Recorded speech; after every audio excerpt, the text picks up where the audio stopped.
اعوذ باللہ من الشیطان الرجیم بسم اللہ الرحمن الرحیم رب اشرح لی صدری ویسر لی امری واحلل عقدۃ من لسانی یفقہوا قولی رب زدنی علما۔ سورہ بقرہ کی آیت نمبر 251۔ فہزموہم، تو انہوں نے انہیں شکست دے دی، باذن اللہ، اللہ کے حکم سے، وقاتلا، اور قتل کر دیا، داؤد نے، جالوت کو، وآتاہ اللہ الملک، اور اللہ نے اسے بادشاہت عطا کی، والحکمت، اور حکمت، وعلمہ، اور اس نے اسے سکھایا، مما، اس میں سے جو یشاء، اس نے چاہا، ولولا، اور اگر نہ ہوتا، دفع اللہ الناس، ہٹا دینا اللہ کا لوگوں کو، بعضہم، ان کے بعض کو، ببعض، ساتھ بعض کے، لفسدت الارض، البتہ زمین میں فساد پھیل جاتا، ولیکن اللہ، اور لیکن اللہ تعالیٰ، ذو فضل، فضل والا ہے، علی العالمین، تمام جہان والوں پر۔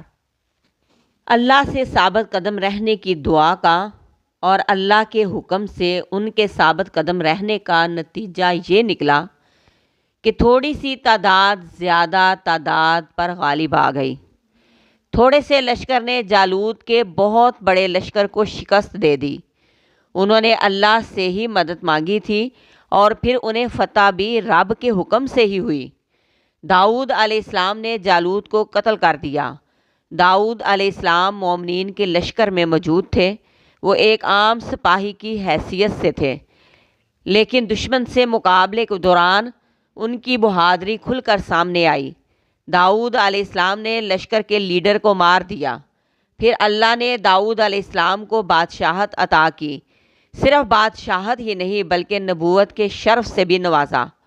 بادشاہت اور نبوت آپ سے پہلے کسی میں بھی جمع نہیں ہوئی، اور صرف بادشاہت اور نبوت ہی نہیں بلکہ اسے جو چاہا سکھایا، یعنی دنیاوی مہارتیں اور سکلز بھی عطا کیے۔ اللہ نے داؤد علیہ السلام کو زرع بنانے کا ہنر عطا کیا۔ اللہ نے اس کے لیے لوہے کو نرم کر دیا۔ داؤد علیہ السلام کے ہاتھوں میں لوہا موم کی طرح پگھلتا تھا۔ داؤد علیہ السلام کے ہاتھوں میں رب کائنات نے ایسی طاقت ڈال دی تھی کہ ہاتھ سے لوہے کو موڑ لیتے۔ سلیمان علیہ السلام کی طرح ان کو بھی پرندوں کی بولیاں سکھائی اور خوبصورت آواز سے نوازا۔ یہ تو اللہ کا فیصلہ ہے کہ جس کو جتنا چاہے نواز دے، اور اگر اللہ بعض لوگوں کو بعض کے ذریعے دفع نہ کرے، ہٹائے نہیں، تو زمین کا نظام بگڑ جائے، درم برم ہو جائے۔